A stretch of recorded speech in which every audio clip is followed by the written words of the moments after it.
Good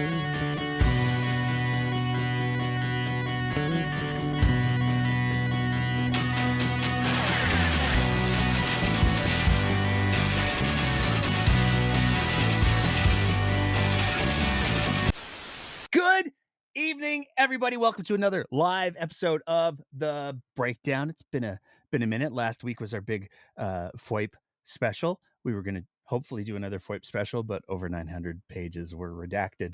So instead, we're going to file some more FOIPs, and we're going to talk about the Alberta politics tonight because there has been no shortage of events. I'm going to throw, we had the little card up at the beginning of the show warning everybody. We're going to be talking about some sensitive topics tonight.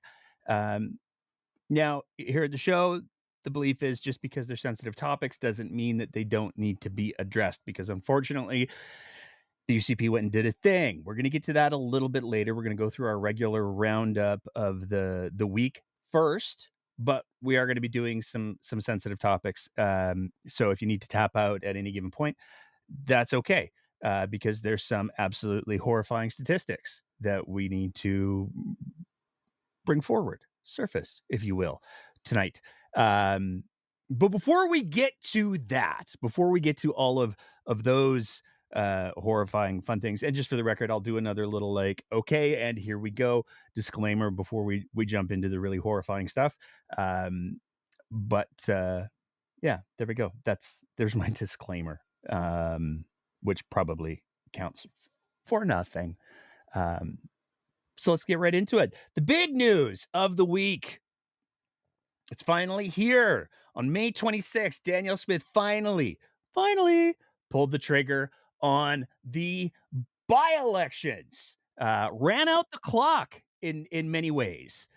Waited to the last possible minute in many ways, because one of those by-elections is, of course, the by-election that leader of the NDP, Dehed Nenshi, is going to be running in. That's in Edmonton Strathcona, but she also pulled the trigger on the by-elections in Edmonton Ellerslie. That was the constituency vacated by NDP MLA Rob Loyola when he decided to go run for the federal party. That didn't work out so great.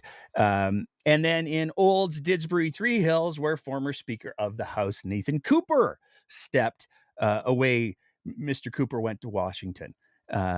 So we got these three by-elections. Fortunately, the people in Olds Didsbury Three Hills don't have to wait very, very long, but they also did not get a whole lot of say in who their candidate was, because Danielle Smith exercised her power of appointment. According to the UCP the rules for the UCP, their constitution and bylaws and all of that, the premier, the leader of the party, is able to appoint a certain number of candidates. Now, typically, that's reserved for an election, but instead of doing that in Olds Didsbury Three Hills, she decided to just do it in a by-election, which is, I guess, a choice. And the candidates for the UCP are, there's a lot going on here. And I gotta say, Tara Sawyer for Olds Didsbury Three Hills looks not in any way controversial, which is probably why Danielle Smith appointed her. She's got pretty good background. We've got Naresh Bardwaj, who's got quite an extensive history in Alberta politics. And then we have current UCP press secretary, Darby Crouch. Now, originally, when we started the week, we were going to do a little bit of a thing with a couple of the candidates on the NDP and the UCP side, for reasons that will become apparent as we get through the show. We're not going to do that.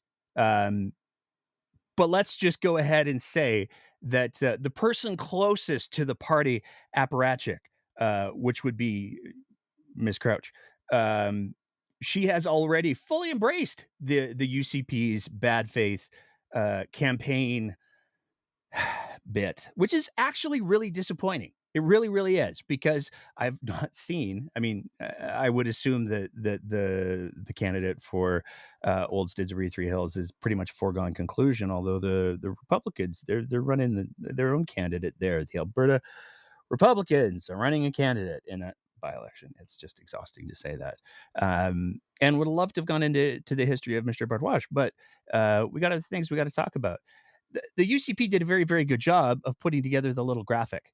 NDP comms have been a little bit different. They're kind of running siloed campaigns. Obviously, we have Naheed Nenshi, who's running in Edmonton Strathcona. That's been going on for a little bit of time.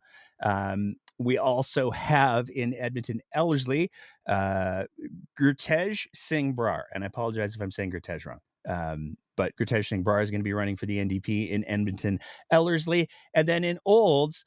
And I gotta say, of the candidates, this candidate from Old Stitsbury Three Hills for the NDP, Bev Taves, probably Taves, because that's how the other Taves said it.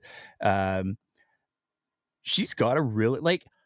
I gotta say, Old Stitsbury Three Hills, with you got two very, very solid candidates on both the UCP and the NDP side, which is nice, I guess. Of course, there is also the Alberta Republican separatist candidate who's running there. And while there hasn't been any polling that's been publicly released yet, the indications are Mr. Cam Davies may pull some numbers out of there. Because there's a lot of people who, like I said, are very unhappy that Danielle Smith went ahead and used her divine power of appointment to appoint a candidate. The UCP Constituency Association was not allowed to have a nomination there, so there's some embitteredness, and it's going to be interesting to see how all of that plays out. The by-election is scheduled for June 23rd, and fortunately, Danielle Smith, which will also turn into a joke later, by the way, Danielle Smith got rid of the electronic tabulators, so we should have the results sometime in August, probably. Moving on from there. And this is a bit of a niche story, but it's one that's really, really important because it kind of speaks to the attitude that is going on in the Alberta legislature right now, particularly with certain members of the United Conservative Party. This is an email that we redacted some information to not identify the speaker that was invited to speak at a not government event. Now, this is where it's going to get a little complicated, but it gets really, really important really, really quickly. The idea behind government, and if you talk to anybody who's been an MLA or been involved in government, is there is supposed to be a very hard line of separation between government resources and party resources. You're not supposed to do any party stuff using government resources because taxpayers pay for government resources, whereas party donors pay for party resources. The other big problem that exists when you start to mix the two is if you're, say, I don't know, a UCP MLA, and you decide to send out an I don't know invitation to a highly partisan, polarizing event from your MLA account, that gives the impression of some legitimacy that event hasn't earned. Say what you will about elected officials appearing at some of these deeply problematic events. The reality is that the seats that they occupy are not theirs. The seats that they occupy are their constituents. And to use those seats for partisan gain as opposed to representing their constituents is deeply problematic. Nonetheless, Eric Bouchard from Calgary Lougheed, and yeah, that's the constituency that does all of the injection of truth nonsense. He invited a speaker out to the next in the Injection of Truth series of events that he continues to hold in his constituency. We have the screenshot of the email on the screen, so everybody knows that it's real. The email reads, "Good morning," and then we redacted the name. "My name is Eric Bouchard, and I'm the MLA for Calgary Lougheed. Our constituency association is hosting a town hall on June 25th titled 'The Courage to Listen: Building a Framework for a Sovereign Alberta within a United Canada.' just had to do the voice there.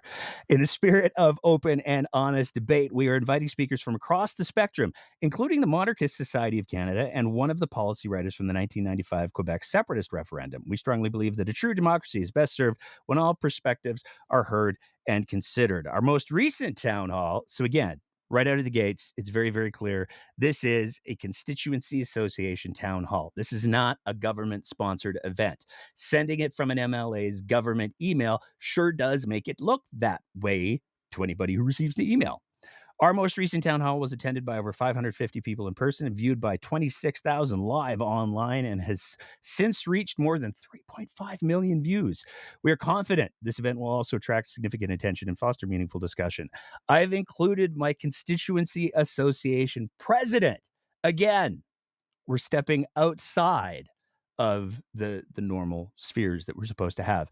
Daryl Comic in this message. He can assist with any logistics that you may require, including travel and accommodation, slide decks, and other arrangements. Thank you for considering this invitation. I hope you'll be able to enjoy this for what promises to be a timely and impactful event.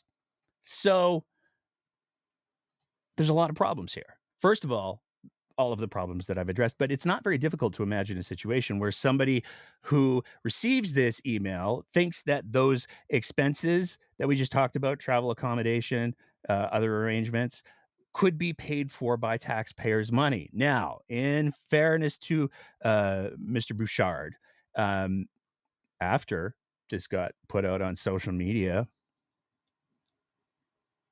he put up a clarification saying that it was a mistake, shouldn't have done it. Well, yeah, true that, but once the cat's out of the bag, the cat's kind of out of the bag. And the fact that the notion of even writing this email using government resources, the MLA, you can see the Legislative Assembly thinger is right there. The fact that it's not like, whoa, I absolutely can't do that is really problematic. And it speaks to the entitled nature of certain UCP MLAs, allegedly. Moving on from there. We got to talk about the Orphan Wells piece because a new report is saying that the annual levy, the amount that's charged to Alberta oil companies to fund the cleanup of orphaned wells. Now, again, this is where the terminology gets to be a little bit fluid or complicated. We have orphan wells, we have abandoned wells, we have reclaimed wells. So the best way to think about it is reclaimed wells, abandoned wells, all of those still belong to somebody. There's some company out there that has ownership of that chunk of land and has the responsibility to clean it up.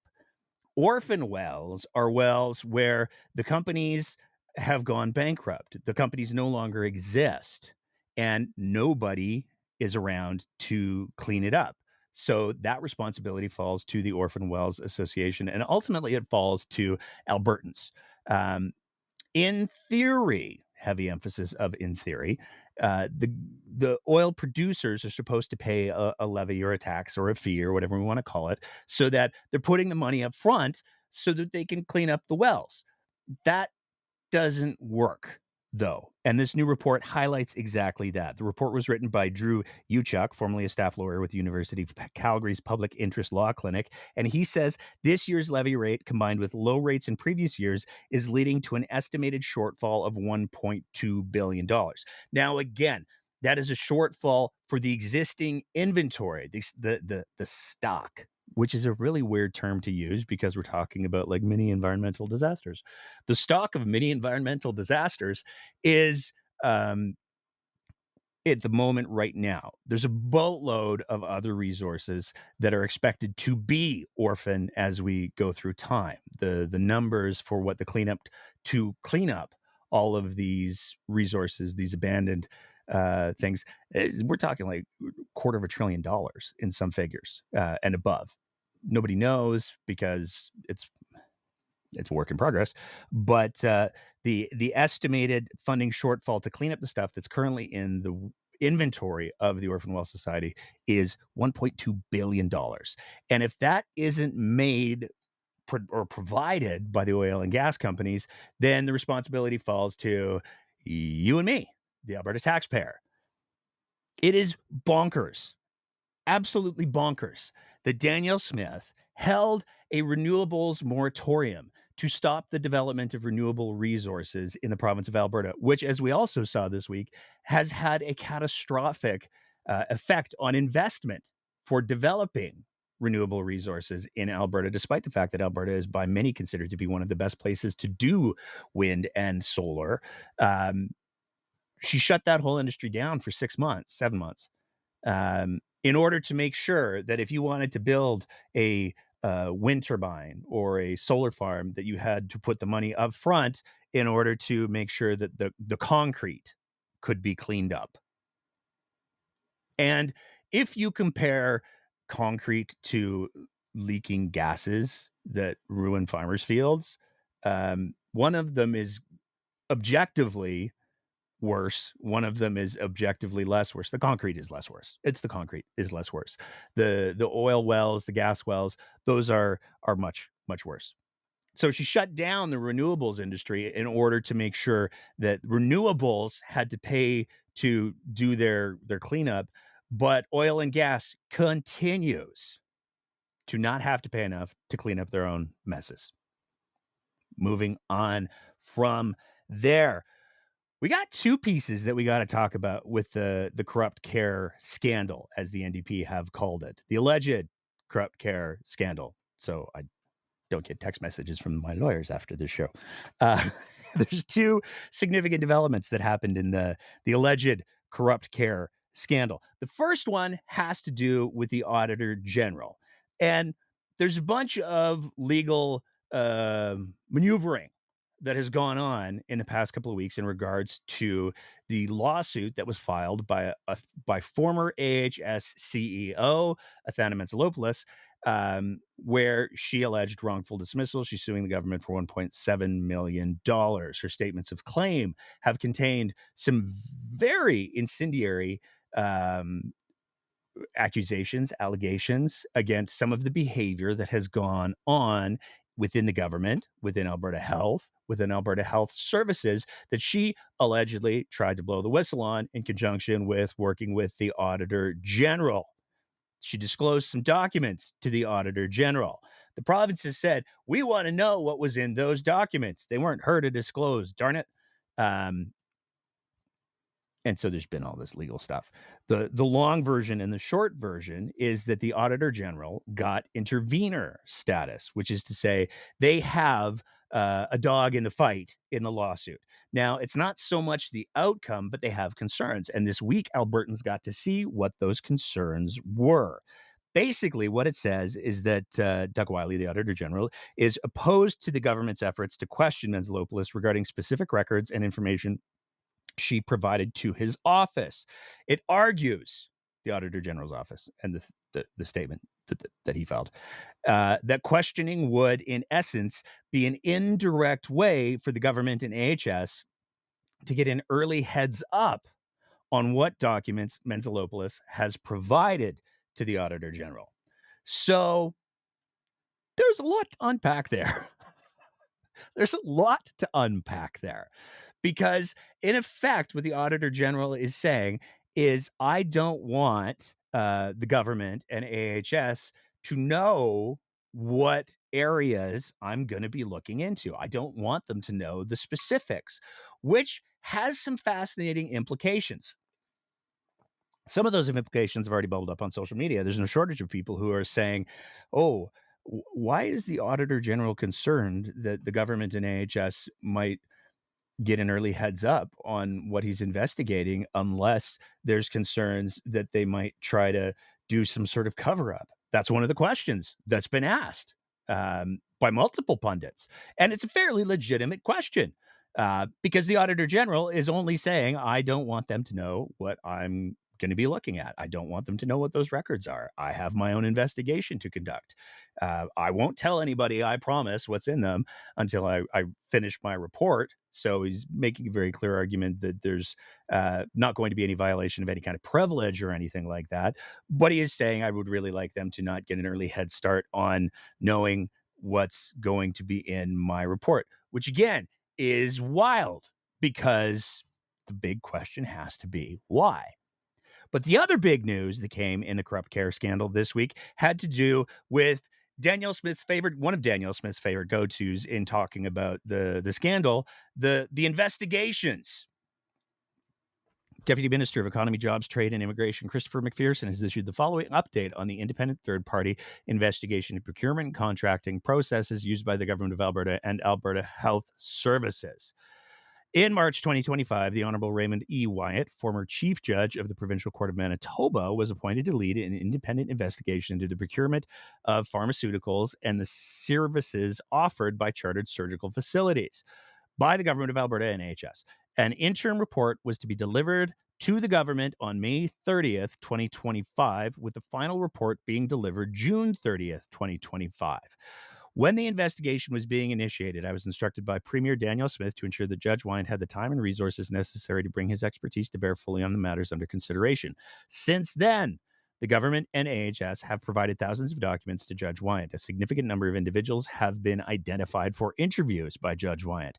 Given the number of documents and interview requests in consultation with the mutual agreement of Judge Wyatt and the Deputy Minister of Service Alberta and Red Tape Reduction, I have extended the term of the investigation. An interim report will now be delivered by September 24th, 2025. A final report and recommendations will be delivered by October 15th, 2025, and will be posted on alberta.ca. I've conveyed the information to Premier Smith. The ministerial order and the terms of reference for the independent investigation are otherwise unchanged. So, in a nutshell, the very, very quick, very, very thorough investigation that Danielle Smith promised Albertans into the alleged corrupt care scandal had a due date of 2 days ago. On the day that the report was due, they came out and were like, ha, ha, ha, this is awkward. We're actually going to push that back by 4 months. That's cool, right? Nobody really wanted to be distracted by this during the summer or a by-election or 3 by-elections or anything like that. We didn't want that. So we're just being very, very thorough. Now, there are 2 interpretations that have been publicly floated, at least 2, of what's going on here. One of the interpretations is that the judge has identified, oh, there's some things I got to look into here. There's some interviews I got to have here. It's worth remembering that this judge does not have subpoena power. So he can't compel anyone to speak to him because while there's being an investigation that the province of Alberta is paying this judge to do, it's not being conducted under the Inquiries Act. So he can say please and thank you, and he can send a bunch of emails and maybe send a nice fruit basket or something. I don't know. But he can't compel anyone to talk to him. So one of the interpretations is, wow, with what he's found, gosh, it's so bad. It's so bad. It's so damning. The UCP are going to try to run out the clock and push this thing back as far as they possibly can. And it's not, especially given the lights of the events of the last 72 hours. It's not unreasonable to say, hey, they promised that we would have the interim report by the end of May, and then they pushed it back 4 months. So there's no reason to think that they wouldn't do that again.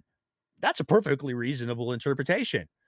One of the other interpretations that's being floated out there is that the UCP, the government that is implicated by the allegations in the alleged corrupt care scandal, are one of their defensive maneuvers was to drop a semi truck worth of documents onto the investigating judge, who again he's basically a private investigator at this point, very, very qualified private investigator, no disrespect intended.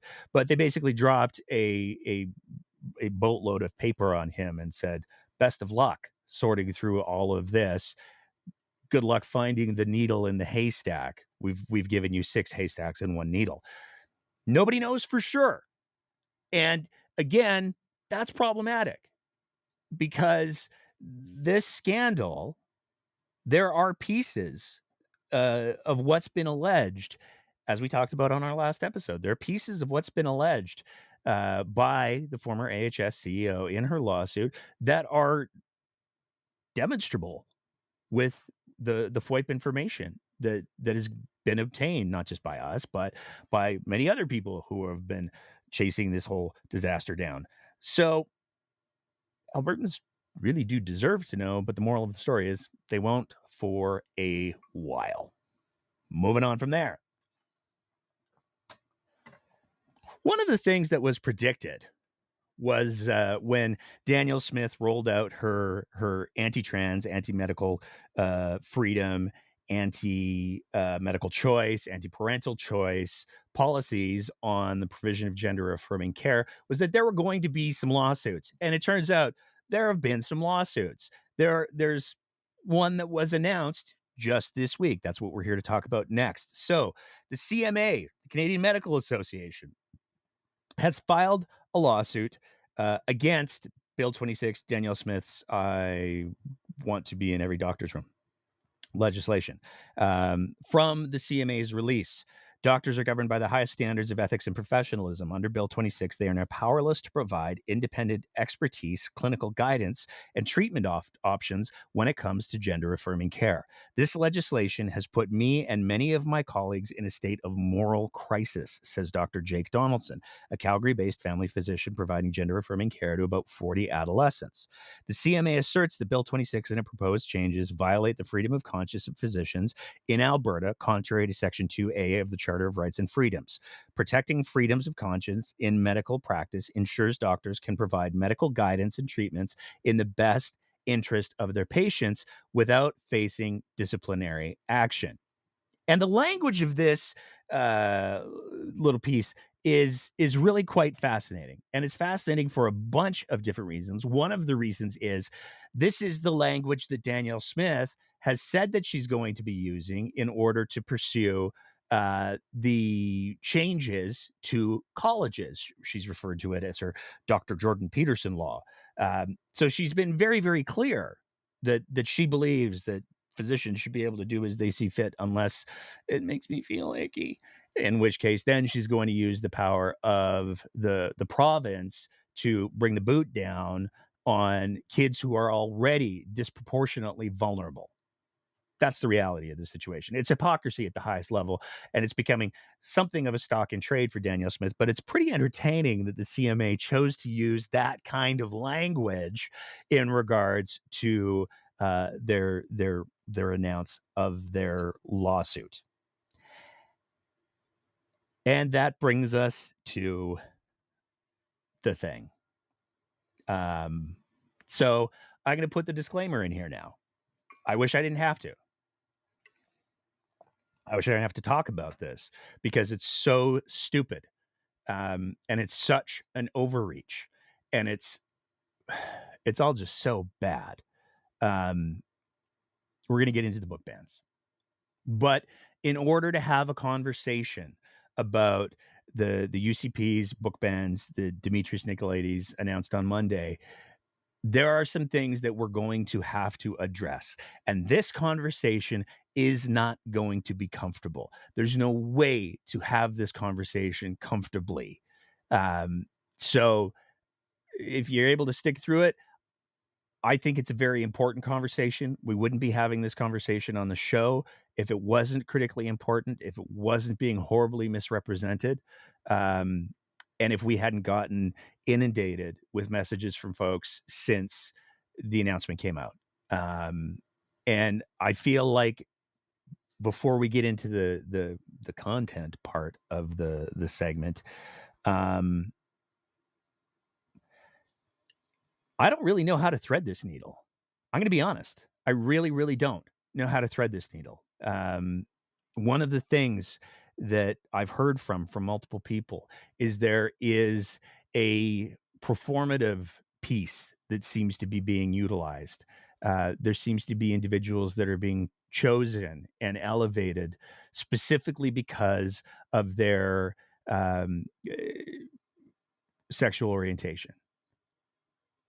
And there's a lot of folks I've heard from in the last 4 or 5 days from the LGBTQ2S plus community who are expressing an incredible amount of frustration, an incredible amount of hurt because there are people who are part of their community who, instead of speaking about evidence, speaking about lived experience.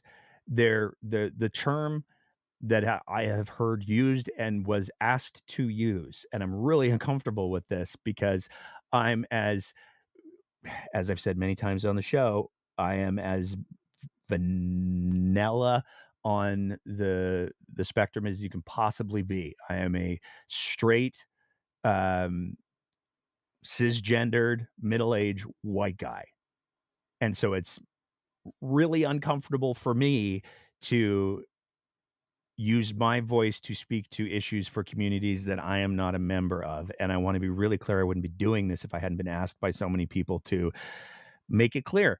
The pick-me's are a problem. They really, really are. There are people who are so desperate for attention, who are so desperate for power or worse, proximity to power, that they will turn their backs on their own communities, and it's sad, and it's deeply, deeply hurt a lot of people. And so I wanted to get that out of the way because I'm going to be speaking about a lot of issues here that I can't claim to have a significant personal stake in above and beyond what I believe is morally right or wrong. I'm going to do my best. And if I screw up, I apologize in advance. And I'm going to ask if anybody if I do something really horrible in the next 30 minutes, please feel free to send an email or a DM because I do try to do better. All of that being said, that was awkward as all hell, wasn't it? Let's talk about the book bans. So on Monday, Demetrius Nicolaides took to the lectern to claim that books with graphic images were available for children too young to understand the content or the context. And there's some pieces here that we gotta kind of play out, because some of the criteria that he used were a little bit vague, a little bit questionable, and certainly a little bit manipulative. The book contains mature content such as child molestation, sexual activity, and nudity, in addition to other mature content such as alcohol use, drug use, profanity, and other derogatory terms. He's speaking about one of 4 books that the UCP chose to highlight in this exercise, and we're going to talk about those 4. Oh, sorry, I'm just being told that former Minister of Mental Health and Addictions Dan Williams wants to weigh in on this conversation before we proceed. Thank you very much for your service. If you're military members, thank you to everyone who's a Legion member. Cheers to you, Mr. Speaker, to the Canadian Legion. God bless.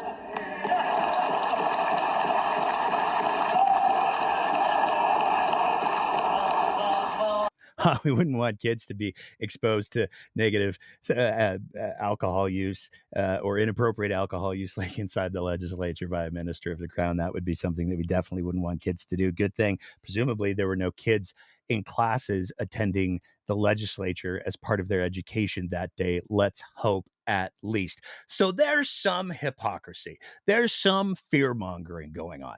Let's get that addressed right out of the gates.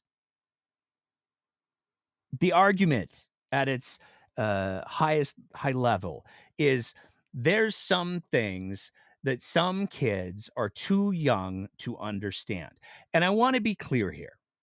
Nobody, I have not seen anybody advocate, and I want to be clear, I'm not advocating for kindergarten kids to be exposed to the kind of content that's in these books.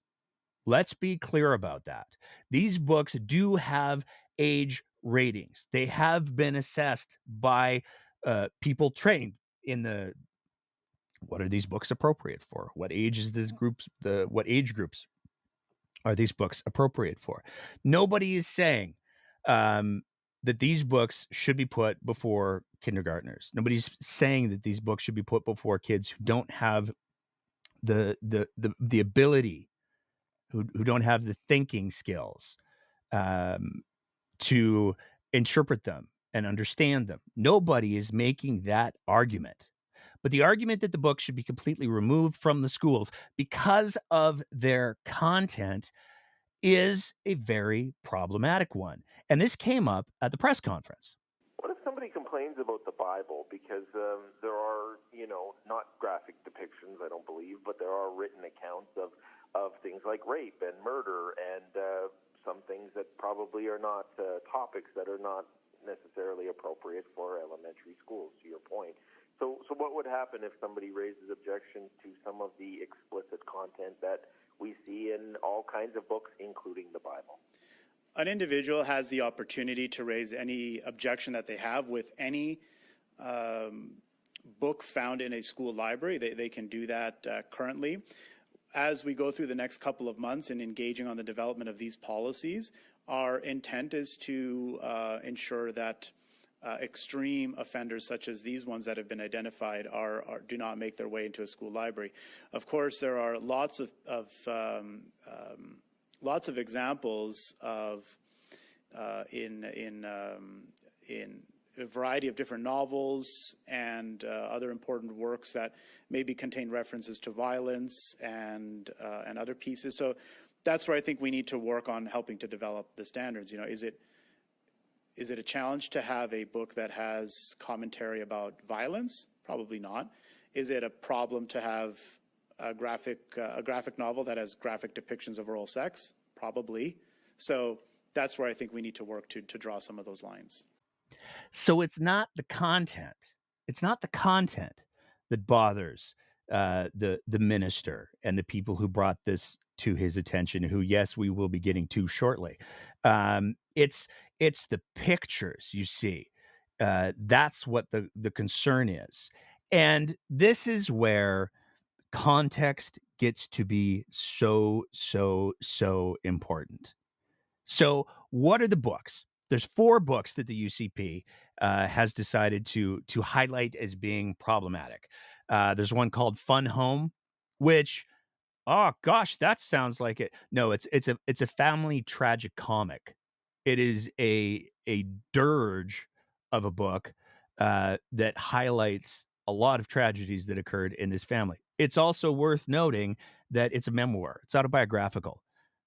There's a book called Flamer, which is another semi-autobiographical, graphic novel that was, done by Mike Curato, who, grew up in the environment that he's talking about. So, it's a somewhat fictionalized account, based on his real life experiences.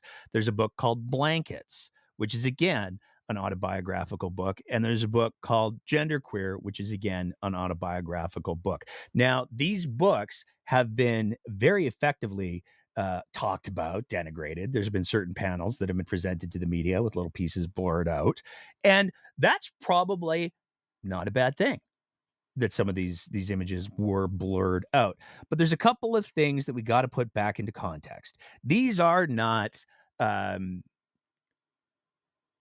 just books about young people learning about their sexuality for titillation and for fun.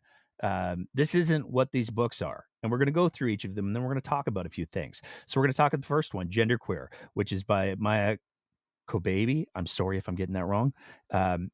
This book received an Alex Award in 2020, award given by the American Library Association to books written for adults that have special appeal to young adults ages 12 through 18. So the American Library Association determined that this book was content that was appropriate for kids ages 12 through 18. Now, some of the images are based on ancient Greek art. So there's corollaries here. There's depth. It's not just pictures. And it's it's just a book. The next one we need to talk about is one called Fun Home. This is the one that's going for the ironic title. because the content of the book details abuse by an authority figure that is very much framed as abuse. It is a story of an author growing up in a small town and a coming of age as a lesbian. In 2009, Fun Home was listed as one of the best books of the previous decade by the Times of London, Entertainment Weekly, and Salon.com, and as one of the best comic books of the decade by the Onion's AV Club. In 2010, the Los Angeles Times literary blog, Jacket Copy, named Fun Home as one of the 20 classic works of gay literature. In 2019, the graphic novel was ranked 33rd on the Guardian's list of the 10 best 100 books of the 21st century. So again, this isn't just, oh, we do some dirty pictures. That's not what this is. And if you take a look at the plot summary of what Fun Home is, there's a lot. I haven't read it yet, but there's a lot of layers and there's a lot of nuance, and it juxtaposes the difference between the consequences of repressing somebody and somebody being able to explore who they are. The next book the UCP has decided to label as an extreme offender is one called Blankets. It tells the story, and again, another memoir. It tells the story of growing up in a deeply religious family. It talks about sexual abuse by an authority figure towards children, which happened to the author. And it talks about falling in love. There's nothing, and again, haven't read it yet. There's nothing in this book that can be identified as being in any way affiliated with gay, except for the sexual predator that targets children, who's, by the way, very clearly identified as the bad guy. So there's nothing bad there. The last book is one called Flamer. Oh, by the way, Blankets won 8 awards for comics. The last one is Flamer by Mike Curato, and this is the semi-autobiographical one. So this is the one that's based on his experiences. One of the subjects present in Mike Curato's debut graphic novel is the toxic masculinity and homophobia that the main character, Navarro, contends with, which happens during his time at a Catholic school and while at the summer camp. This is also portrayed when Aiden attempts to fit in with his pubescent campmates by acting heterosexually and imitating their homophobic macho behavior. Flamer also deals with struggles of identity, as the main character, who had a Catholic upbringing, does not fully understand his feelings towards other boys, and he has trouble accepting his own queerness, as he was taught that being gay is considered a sin. The bullying suffered by Aiden in school and during the summer camp causes his self-hatred to increase, which eventually leads to a breaking point where he begins to have suicidal thoughts. Again, this is based on a true story. And as we're going to see in a couple of minutes, it's one that is a true story for far too many kids. And it is not because these kids are reading comic books that deal with these issues. It's because this is the world that kids have to grow up in. It's worth noting, Flamer received a Lambda Award, literary award in 2021 in the young adult category. So let's take a couple pieces out of this before we move on. All of these books are targeted for young adults. There's nothing wrong with that. You take a look at any of the movies that are rated 14A or PG-13. There are potentially elements of all of these things in here. There is nothing to suggest that in front of the right age group, these books are anything other than books. Now, the primary group that's taking credit for all of this is a group called Action for Canada. And it's such a mess. It's such a mess. We're going to do a condensed version of Action for Canada tonight, but as we were getting ready to put forward this episode, it became abundantly clear there's a lot more going on with Action for Canada than we could address without detracting from the conversations that we need to have tonight. So we're going to do a deeper dive on Action for Canada and their claims as to why these books are pure evil um, later on this month. But we're going to talk about them a little bit. So the primary group is that's taking credit is Action for Canada. The Calgary chapter leader, I wish I was making this up, was one of the keynote speakers at the Calgary Lougheed Eric Bouchard event, Let Kids Be Kids. So, I wonder how they got their foot in the door. On their website, Action for Canada says their mission is to protect Canada's rich heritage, which is founded on Judeo Christian biblical principles. So, out of the gates, we're talking about a fundamentalist Christian right wing group that wants Canada to only be a place for fundamentalist Christian right wing people. There's a little bit of a bias here, especially when you consider that two of the books that I've already talked about already talk about how harmful the influences of dogmatic religion were on their lives as they were trying to navigate growing up being LGBTQ2S plus. The the founder of the organization have received backlash for promoting anti-LGBTQ, anti-indigenous, anti-Islam, and anti-choice messages at many events. The group was banned from school board meetings in Mission in BC in 2023 after promoting hateful propaganda at a meeting. Like I said, we're going to be doing a deep dive on them later. But needless to say, and there's video which we'll be including on the deep dive, where they're bragging about how they got into the door through their MLA and they got in front of Danielle Smith, and Danielle Smith made sure that their stuff got in front of the education minister. And it's the same old story of we've lost the guardrails. The guardrails that are supposed to keep bigoted, hateful, fringe views outside of the law are gone. They have been dismantled in fully by Daniel Smith and the UCP. And now, if you're able to speak passionately, it doesn't matter, it seems, what sort of bullshit you want to try to advance. If you're able to speak passionately and catch Danielle Smith at a public event, then your bullshit may very well become provincial policy, if not law. Now, a couple other pieces that we got to address. First of all, it didn't take very, very long at all for the UCP press secretaries and policy advisors to show up and start making all of their claims. And this is part of the problem because this is a serious, complex, nuanced conversation that can have real harm if not executed well. The last people who should be throwing hyperbolic rhetoric out into the conversation are the people who A, are members of the LGBTQ2S plus community, and B, people who are government officials or government employees, the ones who are trying to lead the conversation. We have a tweet here from UCP Press Secretary Garrett Kohler. These problematic books were found in and around books like Goldilocks.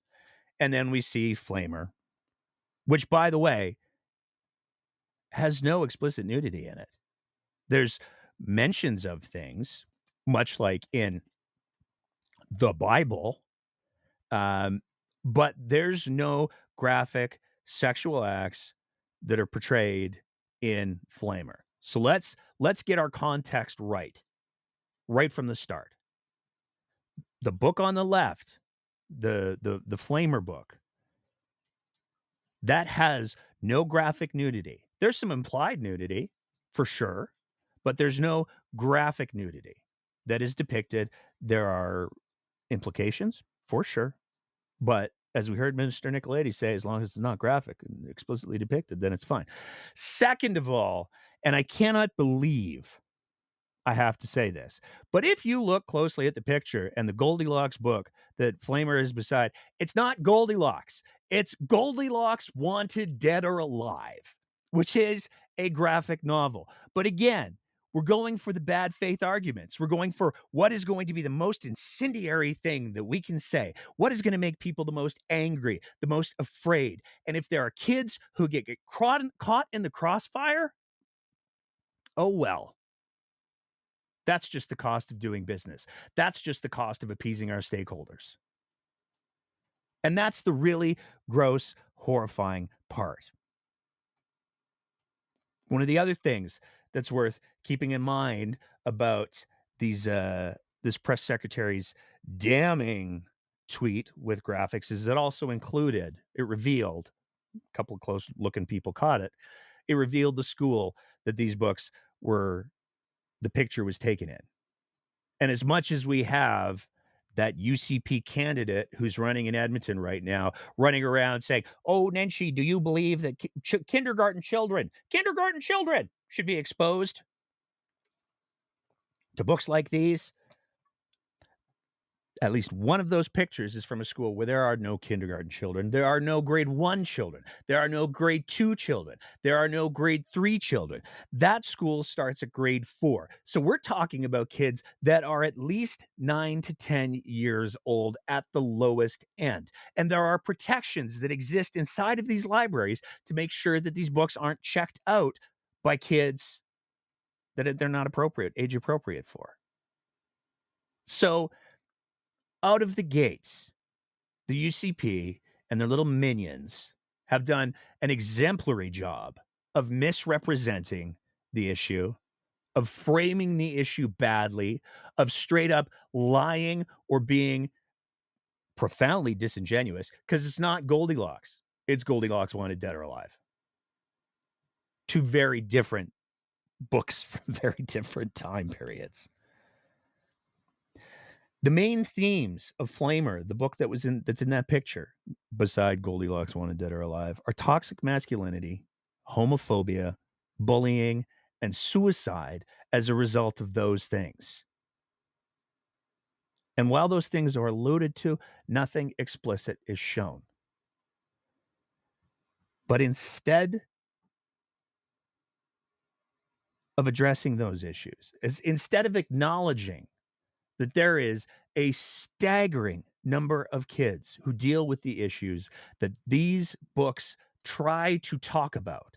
Instead of dealing with that, we have these press secretaries and these UCP candidates and these pick-me's running forward with bad representations and emotional but profoundly misleading arguments to try to get people fired up and afraid. So let's talk about some actual facts.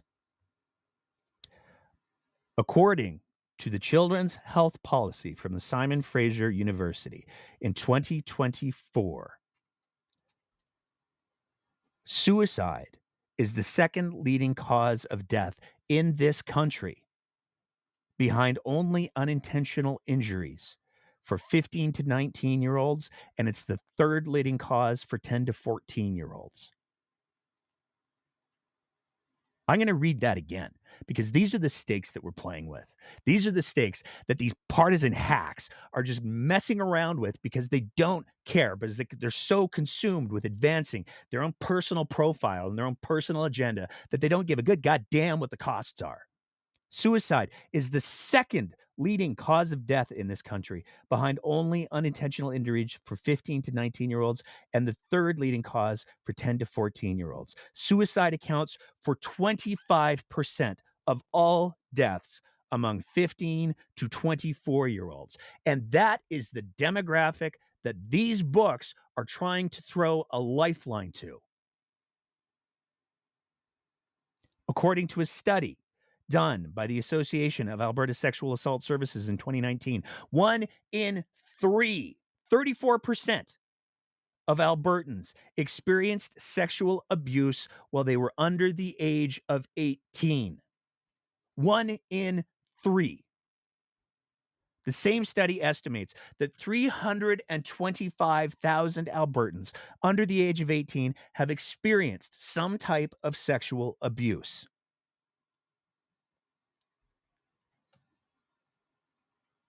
According to the Alberta Association of Sexual Assault Services in 2012, of the 14,000 police reported cases of sexual offenses against children and youth, 88% of sexual offenses were committed by an individual known to that child or youth, with the remaining 12% committed by strangers. Of those known, so of that 88%, 38% were family members, 44% were acquaintances of the child youth, and 6% were intimate partners of the youth. So you had better believe that it is critically important when we're talking about 1 in 3 Alberta youth being sexually assaulted, that they should know what is wrong.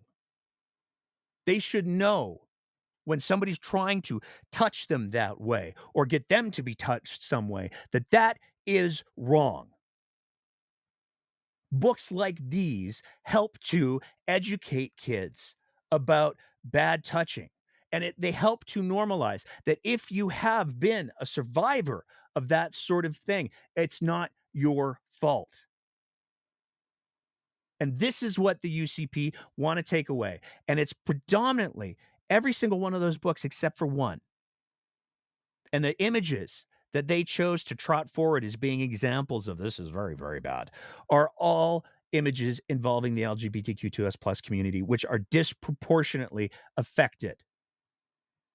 Survey results from that same Alberta Association of Sexual Assault Services found that the following demographic groups had higher prevalence rates of sexual abuse compared to the overall rate for Alberta. People who are Indigenous at 66%, people with diverse sexual orientations at 77%. That is the people that these books are trying to throw a lifeline to, and people with disability at 49%. And it's not getting any better.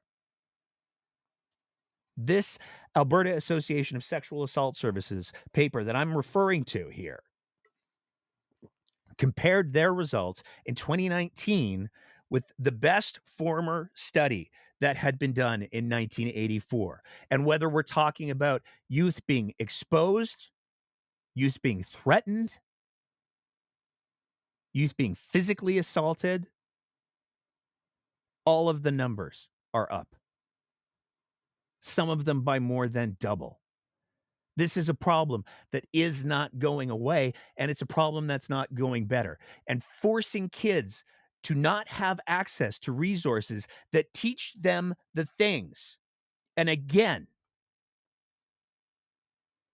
I know that there are people who are going to do the, oh, parental choice. Oh, it's my choice as a parent what my kids have to or have not to learn about. We teach kids about don't touch the stove. We teach kids about don't play with the lawnmower. But we don't teach kids that, again, 38% of kids who were assaulted, so 38 of that 88%, is by a direct family member. Kids should be taught that if a family member is sexually abusing them, it's not okay and it's not normal. In the same way that we teach kids about not playing with lawnmowers or sticking their fingers in sockets or touching a hot stove. And if you're a parent who doesn't want your kids to learn that if a family member tries to sexually assault you, that's not okay, and there are resources available to help you, I have some questions. And it's an exercise in futility in so many ways. According to an AHS paper in 2023, over half of youth have had some form of sexual initiation by age 14. Again, this is the target demographic for these books. And you'd better believe that straight kids aren't running out and getting their sexual initiation on because they looked at a book that talks about LGBTQ2S plus relationships. It's just not a thing.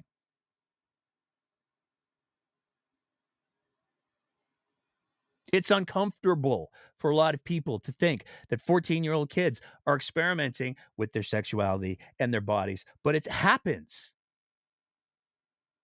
And so the conversation should be, how do we best educate those kids, those youth, those young adults, what's appropriate, what's inappropriate, what is consensual, what's not, what do you do when it's not? And the evidence of education having a positive impact is overwhelming. You don't have to look any farther. And this is where the irony is so dense. You don't have to look any farther than in birth and abortion rates in the province of Alberta. Since 2011, rates of live birth, induced abortion, and estimated pregnancy for ages 13 to 19, since we started having these conversations, have all dropped, some of them by more than half. And you would think that the religious zealots who are leading the charge in ignorance would at least maybe take a victory lap of, oh, if we teach the things about the safe sex, then maybe we won't have the evils of the abortion. You'd think maybe they would at least have a victory lap on that. For the record, abortion isn't evil. It is a woman's choice. Period. End of sentence. Um, but birth rates and abortion rates are down. When we start to talk about how many kids are actually having straight up sex, a quarter of 15 to 17-year-olds have had intercourse by the ages of 15 to 17. So Mr. Nicolaides can stand up there and go like, "Oh, I don't want the kids learning about the drinking or the other things," at the same time as he's saying the UCP is saying that kids should be able to run around with firearms without adult supervision, which I swear to God I'm not making up.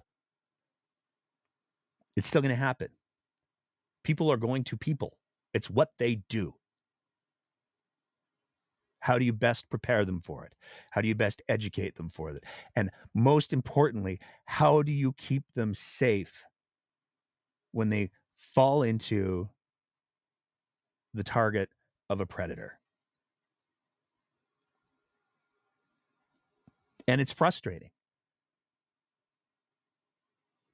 I spent my afternoon today wading through all of these statistics. I knew what I was going to find.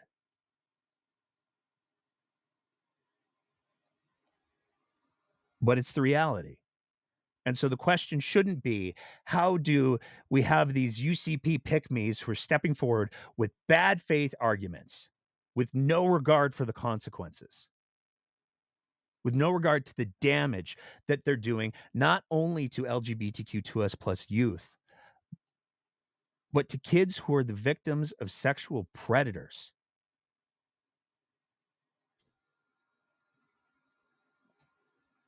It's unfortunate. And it's unfortunate that we have all of these UC pick-me's, whether they're press secretaries or policy analysts or candidates or what have you, that are all trying to make this issue about them. And it's because they're trying to be candidates or they're trying to be press secretaries or they're trying to spin. They're not siding with the evidence. And the real tragedy of this whole conversation is that precious few people care. When you talk about who is affected by the anti-trans policies, when you talk about who is affected by these, and let's call them what they are, anti-LGBTQ2S plus book bans, comic book bans, when you talk about all of this, there are precious few people who care. These issues are incredibly low polling. But the UCP base that is all the way down the chemtrails, WEF, we need to leave the UN. I swear to God, when we go through the deep dive on this organization, it's just, you just feel greasy. This is where they eat. And so this is what Danielle Smith feeds them. And nobody has any regards for who this is actually supposed to be about. And it's supposed to be about what's best for kids. And instead of having an evidence-based, nuanced discussion based on facts, we have UCP press secretaries trying to leave the conversation with misleading lies. And it's even more tragic that some of these individuals who are leading this rhetoric are members of the LGBTQ2S plus community.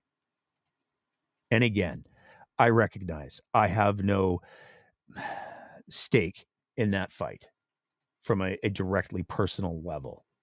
If we're just speaking about me, if we're not speaking about my friends, if we're not speaking about my family, I have no claim to any of that. But the conversations and the messages that I've been getting from members of the LGBTQ2S plus community who are hurt and they are tired of being betrayed by the pick-me's, people were begging me this week to make sure I said something about it. And I would rather be on the right side of history. And I would always rather stand with the people who are being bullied than the bullies. So if it sounds a little blunt coming from somebody like me, I apologize for that. But it doesn't change the fact that it's true. Moving on from there, we got our last section. And then we'll see if we have any open mic callers tonight, if the Twitter Spaces hasn't crashed yet, which I'm sure it probably has.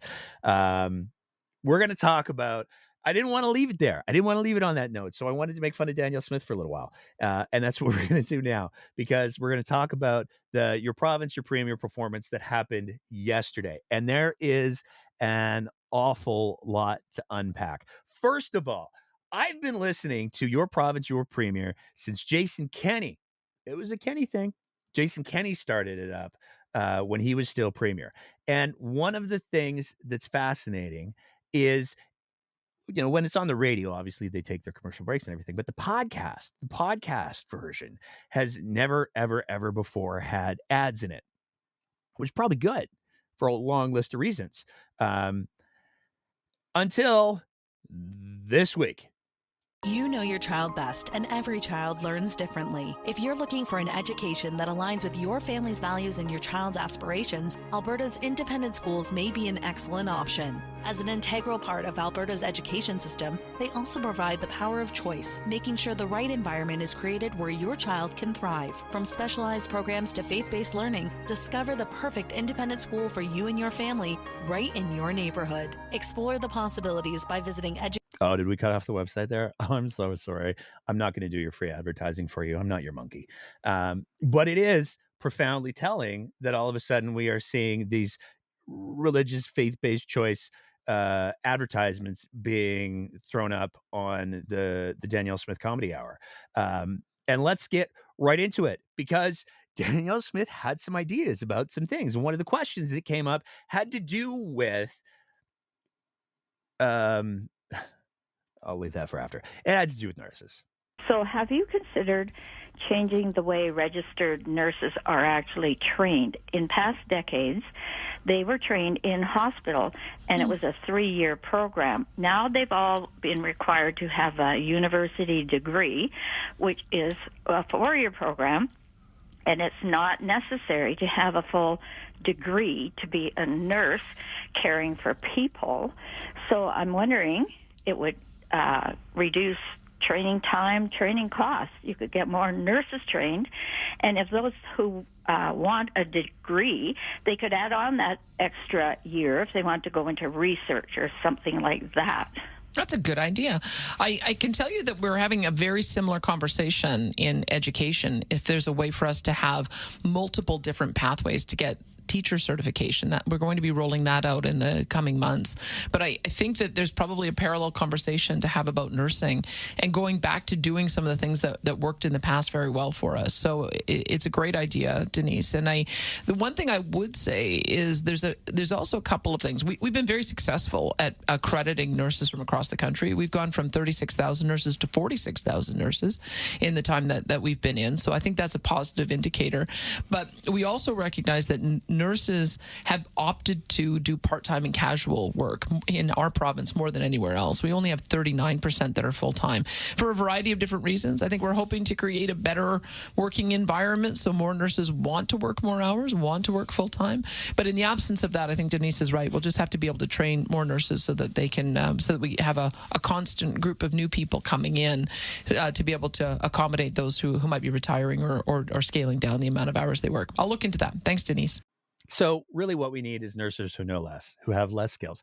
And this is part of the overall culture of Danielle Smith's government, which is anti-expertise. It's anti-expert. We see this over and over and over again, where if there's a group that has spent a great deal of time becoming experts in their area of study, oh, they're bad.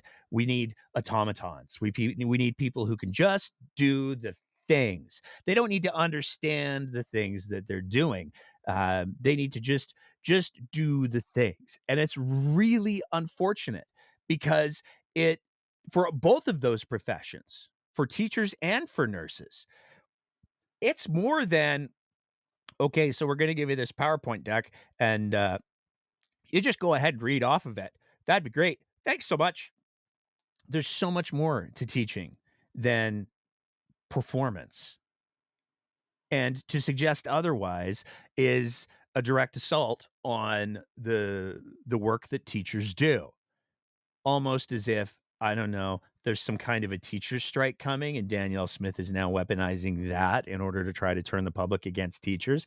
Can't imagine that's the case. But the same thing with nurses. Nursing is so much more than I will get you your pills or I will wipe the old person's bum. When we talk about some of the areas that nurses practice in, they are in many ways the last defense against a lot of mistakes that get made. Nurses are incredibly important. Their knowledge base is huge, and I don't just say this as a talking head on the YouTube machine. I say this as a healthcare worker, and what I'm about to say speaks only for myself, not any for organizations that I may or may not be affiliated with. But I'm a paramedic, and I have nothing but respect for nurses and the practice of nursing because the knowledge base that they have is so big, and it's so big because it needs to be. When one graduates from nursing school, one does not just then go be a ka-chunk generic nurse. One then goes into a variety of different settings. And of course, you will see nurses who specialize, just like physicians, in certain areas. But nurses are one of the practices where there is an expectation that a nurse can practice in an ICU and then with some minor adjustments can practice in an emergency room and then can practice in oncology. There's a lot of different playgrounds that nurses play in. And because of those varied playgrounds, their knowledge base is huge. And again, to suggest that, if we just did a couple more years, if they just learned to fold the bed sheets, what else do they really need? Betrays a stunning lack of knowledge about what it is that nurses actually do and where they actually do it. But Danielle Smith also had some thoughts on parks. We've already put legislation in place. I do not want to see one additional acre of territory that's within Alberta turned into a federal park, urban or national or otherwise. If there is critical habitat that Albertans want to protect, we'll do it like we did with Kananaskis. We'll put in provincial parks. We'll do it like we did with Fish Creek. We'll put in provincial parks. No, you won't. No, you won't. And we know that because Albertans have overwhelmingly said that they don't want coal mining going on in the eastern slopes. And the UCP has gone out of their way to remove barriers to prevent that from happening. So, I mean, between that and the whole renewables moratorium, I don't know that Danielle Smith gets to in any way portray herself as some sort of champion of the environment. That's just not a thing that she gets to do because she's not. It's really that simple. She's not protecting the eastern slopes from coal mines. She could, according to her reasoning, if it's an issue of protecting land, all she'd have to do is make a couple provincial parks, and then Grassy Mountain wouldn't have to be a thing, and Northback could go pound sand, and the Australian lady could go back to Mar-a-Lago, and they could fight about it there, I guess. But that's not what's happening. So, no, I'm not sure that Danielle Smith gets to hold herself up as the great arbiter of nature. Um, she also got into the separation question a little bit because she was asked, "Hey, if Alberta separates, are we going to join the states? What's the plan, Danny?" If we separate from Canada, do you have any plan to join US or no? Well, first of all, I would say that my job is to try to get a better deal with Canada so that the people who are frustrated enough to be expressing that sentiment say that they're not interested in pursuing that. That's what I think my job is. Because I've watched, I was just talking with you, Wayne, off the air on this, that I've watched the separatist sentiment my entire life of watching it. It's come and go. And I think it ends up going down when people feel like we're being respected, like our freedoms are being respected, and that the federal government's not getting in our way. No, it's not an issue that is new. I can remember attending the election of Gordon Kessler to the WCC in Olds back in 1979. Exactly. So I would say that the job of any premier is to do our best to make Canada work. And so that's what I am focused on. What I have said is, let's remember, for anyone who thinks that Alberta would be better off in the United States, let's remember that the U.S. under U.S. President Joe Biden canceled Keystone XL and had a very hostile attitude towards developing our heavy oil. So that's what happened under Democrat president in the United States. I don't know what a future presidency might hold, but I don't know that Albertans really want to exchange a hostile Ottawa for a hostile Washington. I think that is probably not going to be a very strong selling feature. It's certainly not something I'm interested in. I mean, there's so much to play with there. I love the fact that her response to the separatism thing is, "Oh, it's just a small fringe group. They're not that bad. They've been there always. They just need to calm down. We just need to be treated with respect." But also, would we really want to go with the states? Because, you know, we got screwed on Keystone. Oh, that Joe Biden. He shut down the Keystone, and they were hostile about the oil development. They were, and so yeah, Democrats are just the worst. I don't know what a future president might bring. Well, I mean, if Donald Trump manages to stay president for life, I think it's very predictable what a future president might bring, because Donald Trump is the one who started the economic war with Canada and Alberta. So the notion that any U.S. president is going to put Alberta or Canada above the real states. I mean, I feel like there's a certain Puerto Rico that might have some thoughts on that. But that wasn't the only question that she got asked about the separatism piece. Linda from DeWinton has texted in and said, "I'm wondering if the people who feel we should separate consider that there could be a mass exodus out of Alberta by those who disagree with separating." That may well be. I mean, I guess that's the part of the reason why I've got to focus on trying to make people feel like like Ottawa understands. And the way Ottawa can show us that is very simple.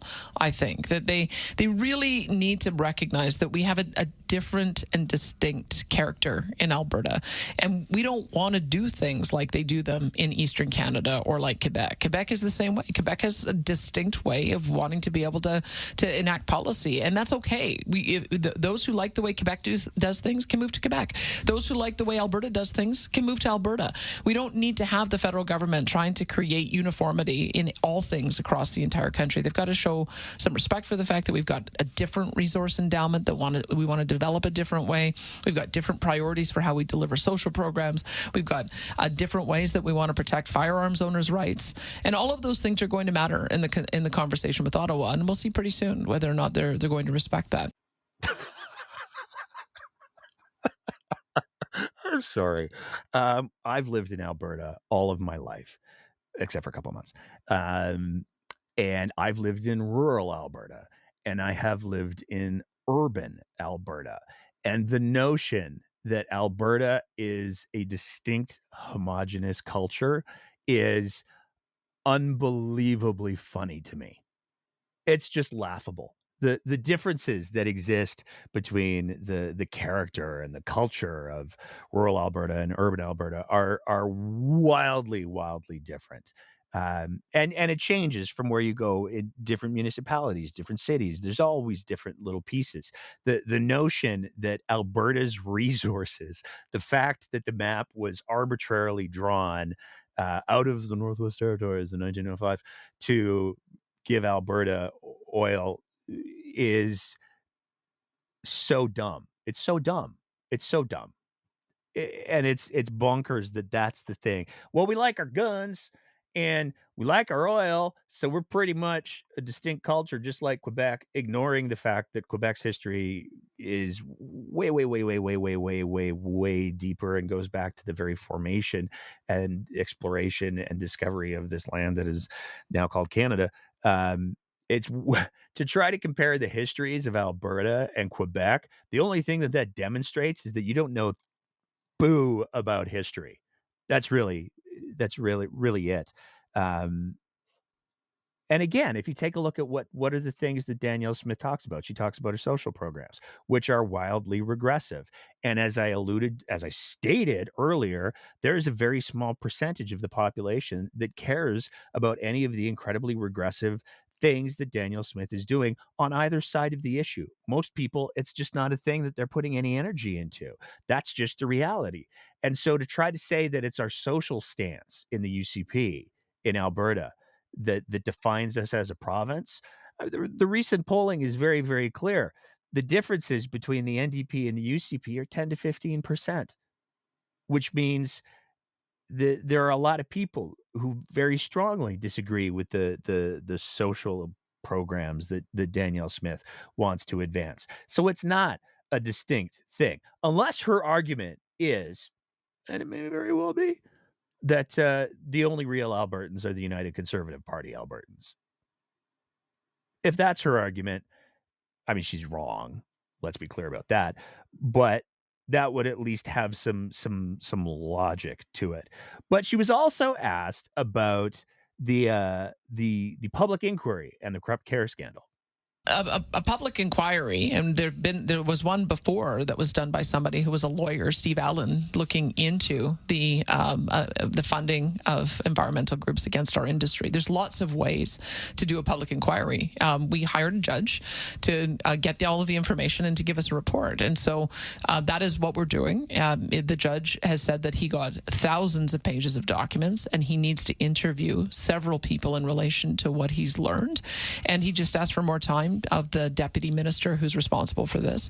And so we always said if he needed more time or needed more funding, that we'd accommodate that. So I think that that's a demonstration that we're going to make sure that the judge gets whatever they need to be able to give us a good report. I think they're planning now to have the report published online October the 15th. So we'll know in the fall. Under what circumstances would you consider a public inquiry that so many of your critics are calling for? Well, if the judge comes back and says that there's some criminal behavior that took place, that someone within AHS acted in a criminal way to direct contracts to somebody inappropriately, that would probably be an indication. But that is not what's happened. What we're actually hearing so far is that the processes were followed internally. In fact, two of the reports that the former CEO commissioned said that there was no reason for them not to extend the contract to ASG, and that's why it was extended. So I would say that I'm going to keep an open mind. I know that this is part of the reason why we're going through, is that there's been a lot of slander, been a lot of defamation, a lot of rumors and gossip and false allegations. And the point is that you have to make sure that somebody is able to look at the full evidence and say, this is true, this is not, and this is what you should do. So I'm not in the process play out. It's going to get awkward. Now I have questions. I have questions how the judge's report needs to be extended. He hasn't reached any conclusions, but Danielle Smith is hearing that nothing criminal occurred. I have questions about how Danielle Smith's threshold for determining whether or not a public inquiry should be held is whether or not a judge says any laws were broken. If there's any, not even law, criminal laws, which is a different threshold than all of the other laws, because we already know that Danielle Smith violated some laws in the past. The ethics commissioner said as much before she was fired. So it's not a question of whether or not there were ethical failings. It's not a question of whether or not there were principal failings. It's a question of, but did anybody get caught breaking the law? And if anybody got caught breaking the law, oh yeah, then we totally have to have a public inquiry because that'd be really, really bad. But the fact that things have gotten to where they are, that is irrelevant. And I mean, I go back to the Auditor General's story that we talked about earlier, where the Auditor General was like, we don't want AHS and the government getting a heads up, an early heads up on the things that we're looking into. So I find myself curious what sort of things Danielle Smith could be hearing about when the Auditor General is going to court to say, no, I don't want that. I don't want them to get that early head start. That's a little dissonant for me. But I also find it fascinating that the Premier of Alberta took to her bully pulpit to talk about there's been so much defamation. I mean, defamation's a legal term. So, I don't know, and I'm open to correction. Um, and I can speak with, I'm going to say, to the best of my knowledge, at least 50% authority on the current defamation proceedings going on in the province of Alberta. But I don't know that anybody has been found guilty of defamation. I don't know how responsible it is, how ethical or principled. I'm not sure if it's criminal. But I don't know how ethical or principled it is for the Premier of Alberta to get up and start pontificating on civic proceedings that have in no way started to unfold in any kind of meaningful manner. But I would just like to say, for the record, as one of the two defamation cases that are going on in the province, as the principal of one of them, I did not lie at any point. Everything that the breakdown shared, I believe to be 100% true. And I certainly believed it to be 100% true at the time. And nothing's been proven false. So, I'm curious what defamation you're speaking of, Danny, because the only two defamation cases that go around this whole circle of things is the one against the breakdown, and the one filed by your former chief of staff, Marshall Smith, against everybody except the breakdown, apparently, which is kind of cool. What's the defamation? What's the proven defamation, Danny? I'd love to know. She just uses words. It's wild. The last clip that we have to play from your province, your premier, though, really does. There's a lot to unpack in it. And it was a caller who was calling in who had concerns about private ambulances. I was in the Foothills Hospital recently, and a patient there was transported from the hospital to her home in a private ambulance. Now, the private ambulance, it was a minivan, and she was transported on a stretcher. And when they got to the home, they took her out of the ambulance and wheeled her from the ambulance into the house on a furniture dolly. Now, are there standards for these outfits or not? There was blood all over the inside of the ambulance and wasn't very clean. And the woman had low immune ability. Well, that's we've. Thank you for telling me that story. I will certainly raise it with my health minister so they can raise it with Alberta Health Services and Alberta Health. One of the things that we have done is that we are allowing for non-ambulance transfers. That means that it's a vehicle that allows for a stretcher and allows for those who have been trained in handling patients to be able to move somebody from hospital to home, because otherwise, if you're using a full-service ambulance, that ambulance isn't available for an emergency. So there's a good reason why we are moving to a different type of model, but we absolutely have to make sure that it's a comfortable environment and that it's a clean environment. experience. So I'm a bit alarmed by what you said. So let me see if I can look into it. And the short answer is yes. We do have a way of regulating that. We've got contractors that have to apply to be allowed to pick up patients. And if that was the experience, then we've got to address it. Now, there's several different pieces to that we have to parse out because I think it's important. And again, I probably need to throw a disclaimer in that I'm speaking only for myself, not for any organization I'm affiliated with.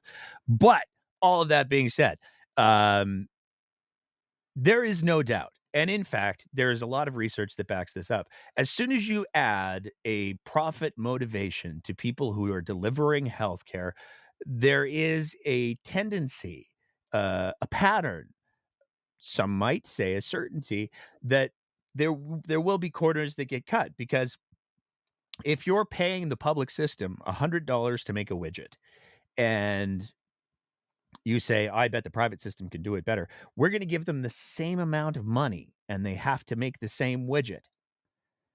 Well, they still have that private company has a responsibility. They have a fiduciary duty to the shareholders and all the people who own the things, and they have a desire to make money.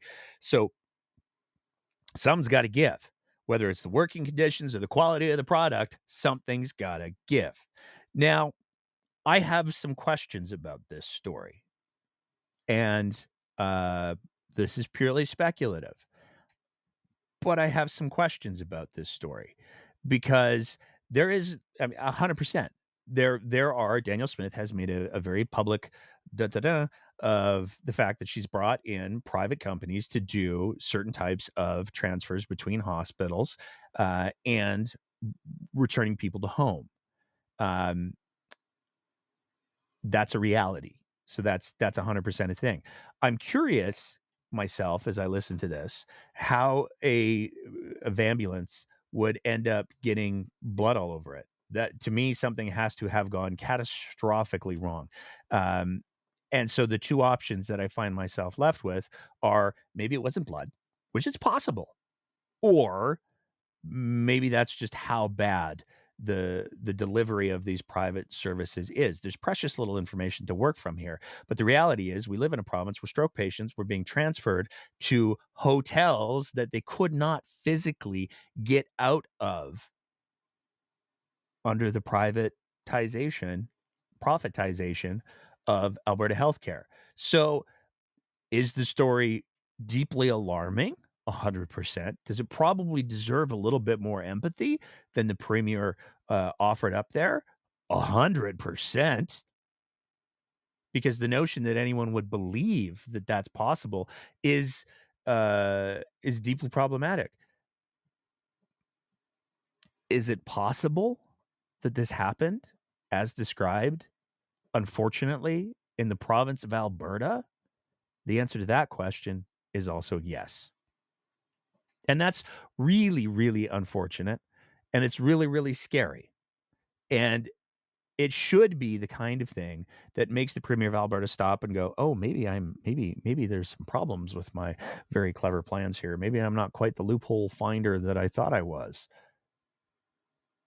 Clearly it's not. And what's wild about this is the recent polling that has come out. And I think the thing that is important to understand from my perspective about the recent polling is it's multifaceted. Daniel Smith got some very, very good polling numbers that came out that showed that her honeymoon phase has continued. And there's a lot of people who have looked at that poll and gone, but she's been so terrible. How is that possible? And tried to dismiss that poll. Now, the reality is that poll was done by Janet Brown. And in the land of pollsters, I would love to get Janet Brown to give me some lottery numbers. The DMs are open, not saying, just saying, because her ability to predict things based on her polling with startling accuracy is consistent, certainly more consistent than any other polling group out there. So you can't really dismiss these polls. One of the things that these polls do show, though, is a hardening of soft numbers. And so the people who are like maybe UCP-ish, instead of drifting away, those numbers have hardened. And what we're seeing with the NDP is a softening of those numbers. And it's going to be absolutely fascinating to see how the NDP manages their communications during the 3 by-elections that are upcoming.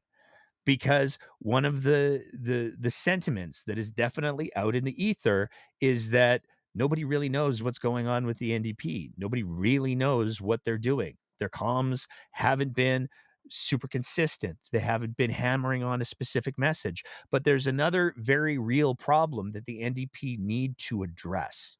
And it's a problem that Danielle Smith is doing a very, very good job of addressing, which is probably why we're seeing the hardening of those numbers for her.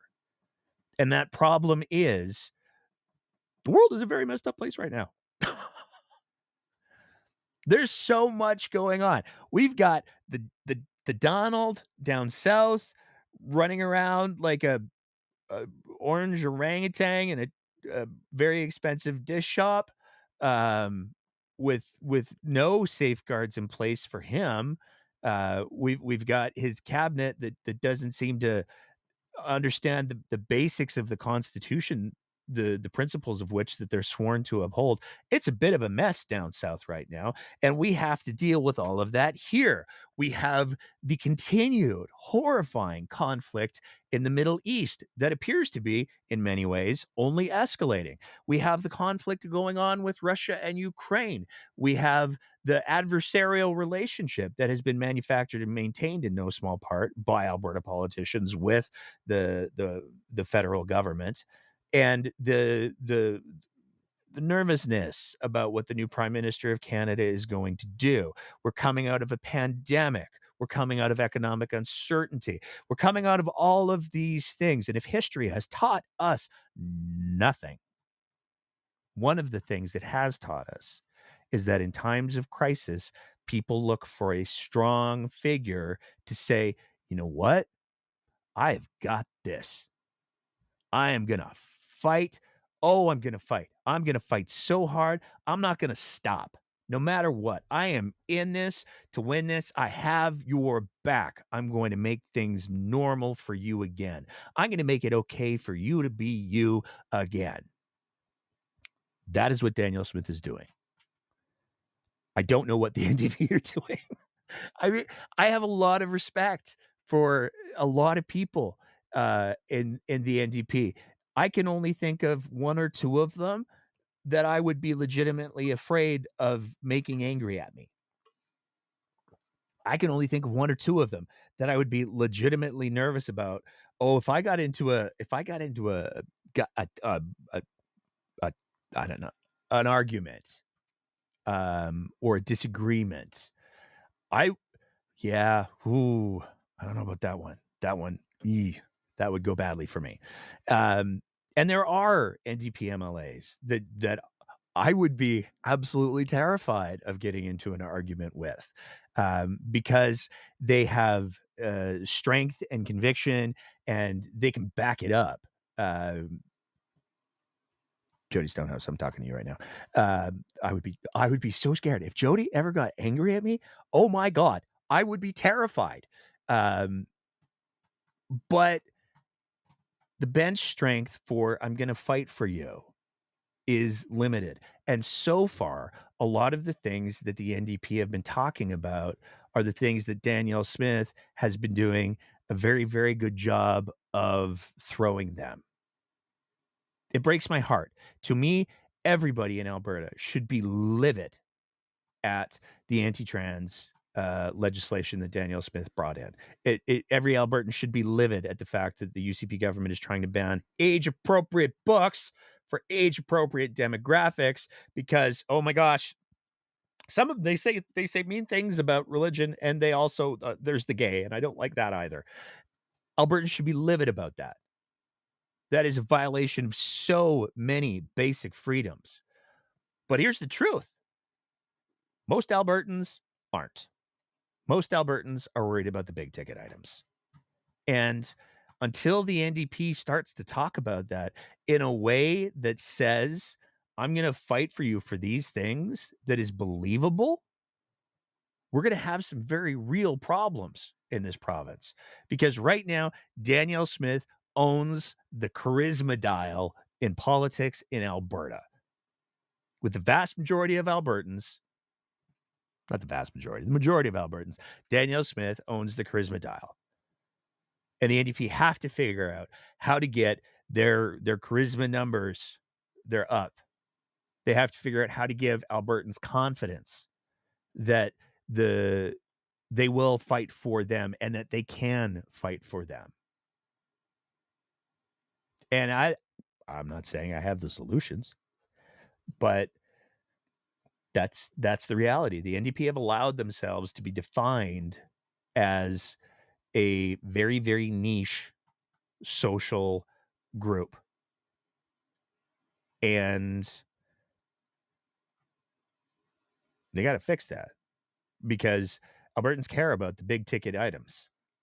They care about the cost of groceries. They care about the ability to provide for their families. And that's the reality. I had a fascinating conversation with somebody just a couple of days ago where we were talking about the reality that the NDP need to figure out how to be while they're being, and I'm not being pejorative here. I'm not being flip. I'm not being glib.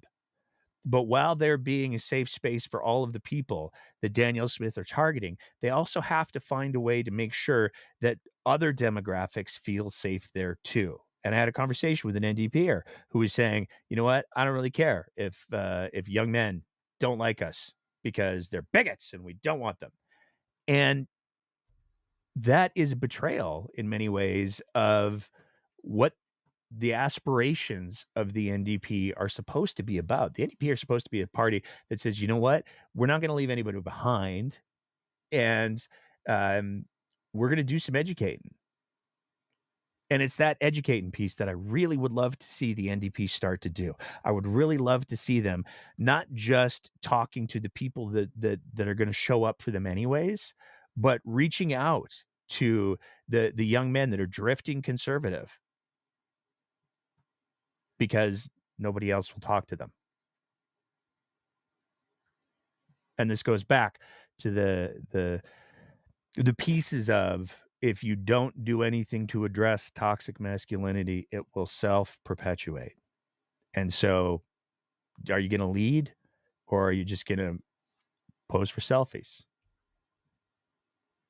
These are some of the big questions that the province of Alberta is going to have to grapple with over certainly the next 3.5 weeks, but also over the coming months, because one of the big rumors is we might be facing an early election. Who knows? It's Alberta, and everything is horribly unpredictable, and I wear this shirt for a reason when I do.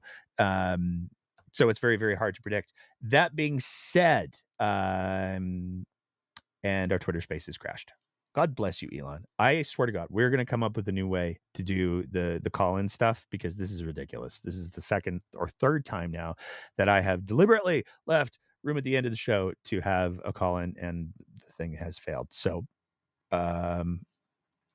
something that's accessible. Throw it in the comments if you have some ideas, or send us a DM, or send us an Instagram. If there's something that would make calling into this show easier, I'm going to crowdsource the idea on this. We've had the suggestion of Discord.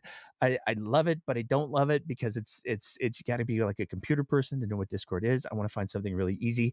I don't know what that is yet. So if you have an idea for how we can do call-ins on this show without having a complete crash because Elon's high on ketamine, maybe, I don't know, would love to hear from you. So send us a DM. And I guess that's going to be it for tonight, because we can't do the call-ins. Damn it. Okay, so here's the plugs. This is where we do all of the plugging things. I want to say thank you to everybody for listening to the show, watching the show. And we have FOIPs coming. Oh, we have some FOIPs coming. And we have some FOIPs that have been, we're submitting to the Privacy Commissioner because there's some questionable shenanigans that may or may not have been up. And we're not going to be stopping with any of our FOIP fun. To be clear, the base price for a FOIP, it's not bad. It's $25. It's not that much.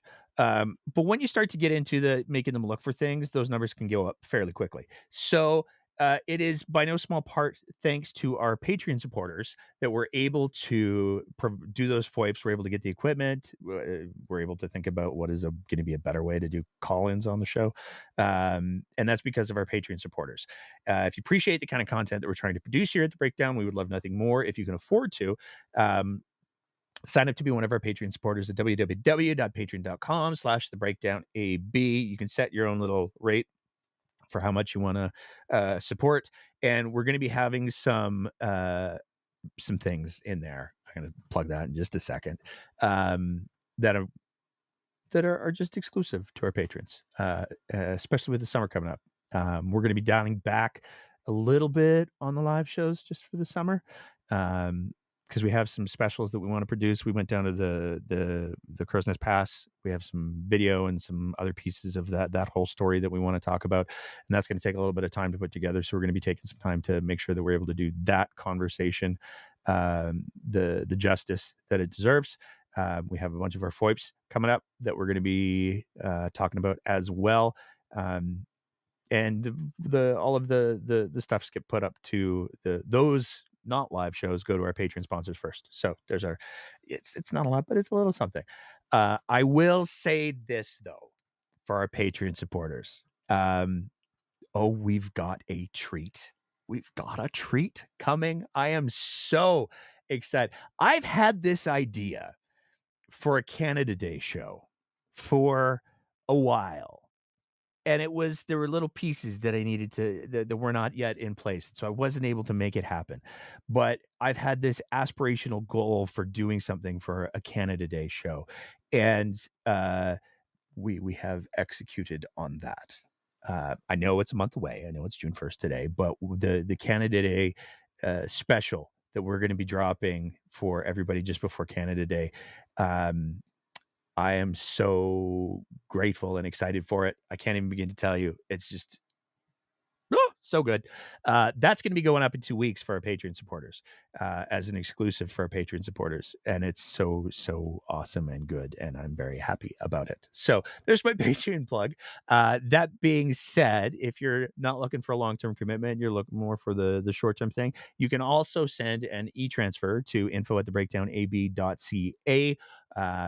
And that helps to keep the lights on and do all the things as well.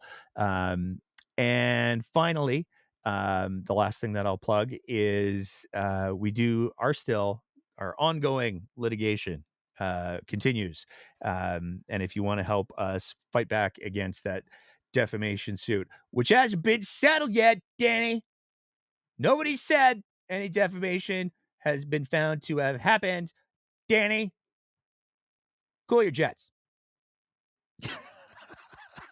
You can help us at savethebreakdownab.ca.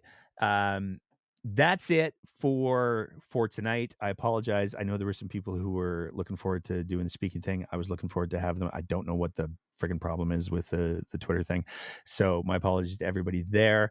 If you're listening to the audio version of the podcast, love it if you leave a review and the stars thinger.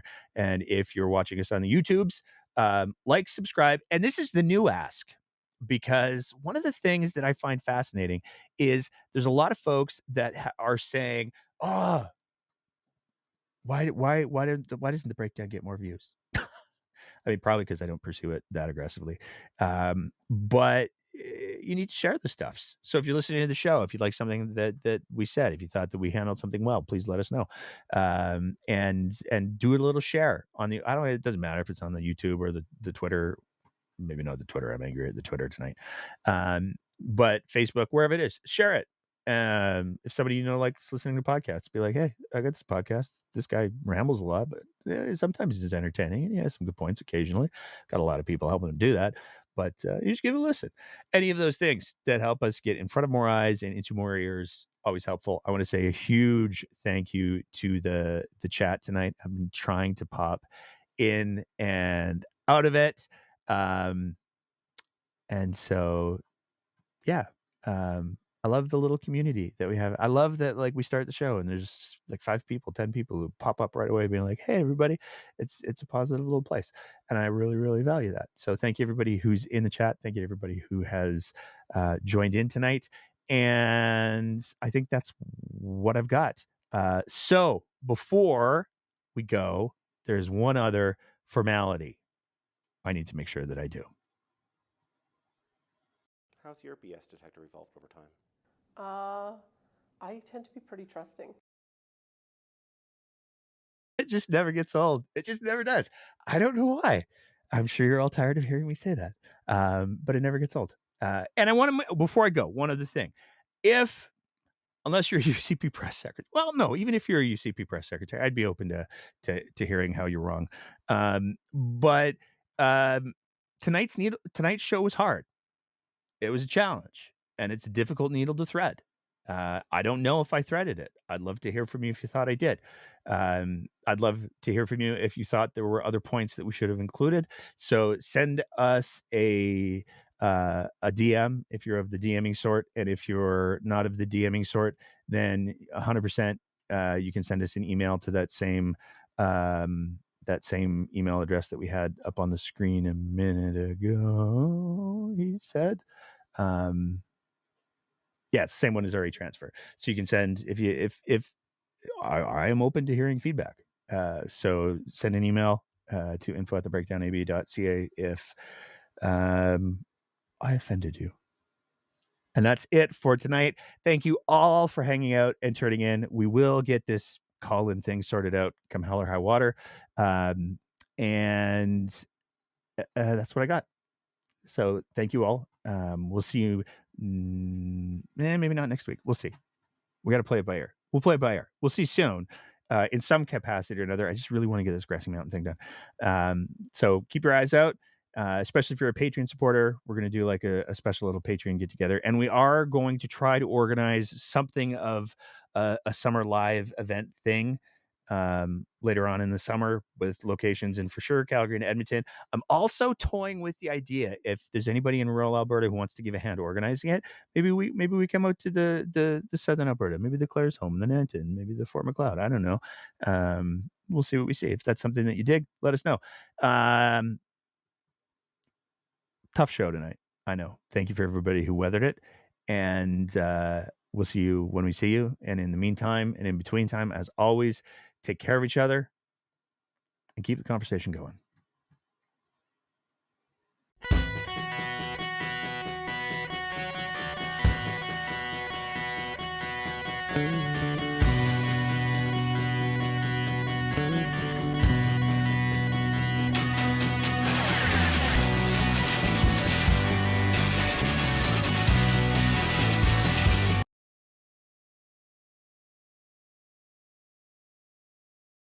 How's your BS detector evolved over time? I tend to be pretty trusting.